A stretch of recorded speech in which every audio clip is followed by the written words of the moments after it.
And so the other thing I wanted to share with you today is about emotions, because just like time, which was the other video, emotions is something that gets a little bit twisted and talked about if coming from a very staunch, you have to feel your emotions to be a human. You have to, I know,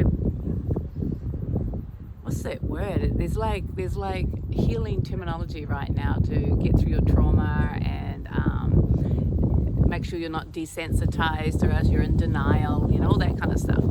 And I would never pretend that I'm a doctor or a psychologist and say don't do it, but I am a meditation teacher, and I'll say there's a huge difference when you start to be more observant of who you are and not unconscious to going off into emotions and diving deeply into them, to feel them and live in this anguish because you believe you have to rehash stuff. Let me say rehash all the old stuff.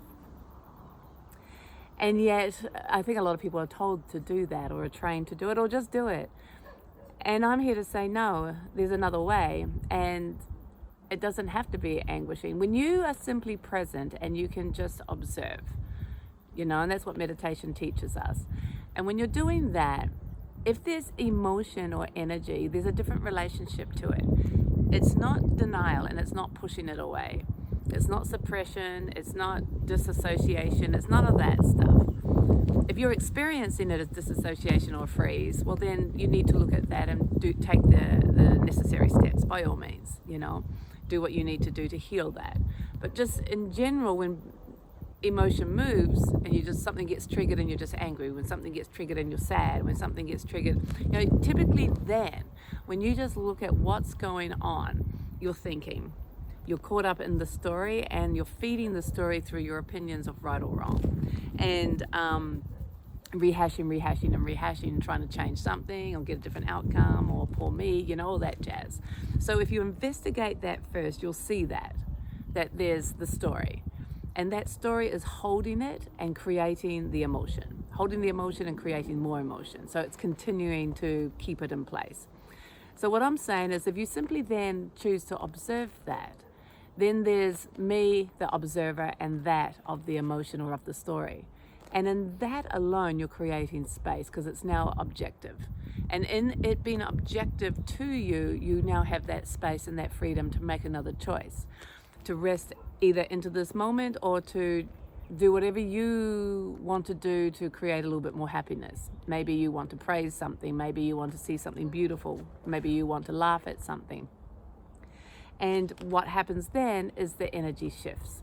What happens really is the story's been broken, you're not thinking about it, you're not regurgitating it and holding on to it.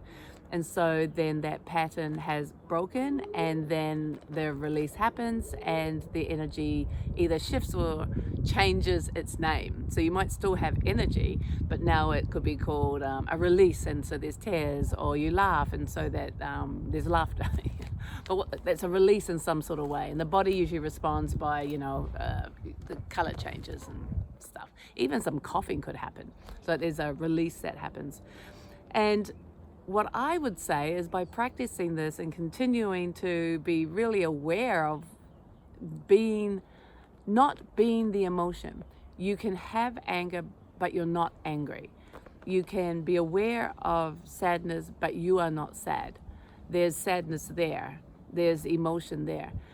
And by practicing this, which is just in the moment when it happens, have the willingness to just play and see things differently, then you might actually become really aware that the emotions come and go, and the story is the feeder of the trauma, or the feeder of the drama, the intensity.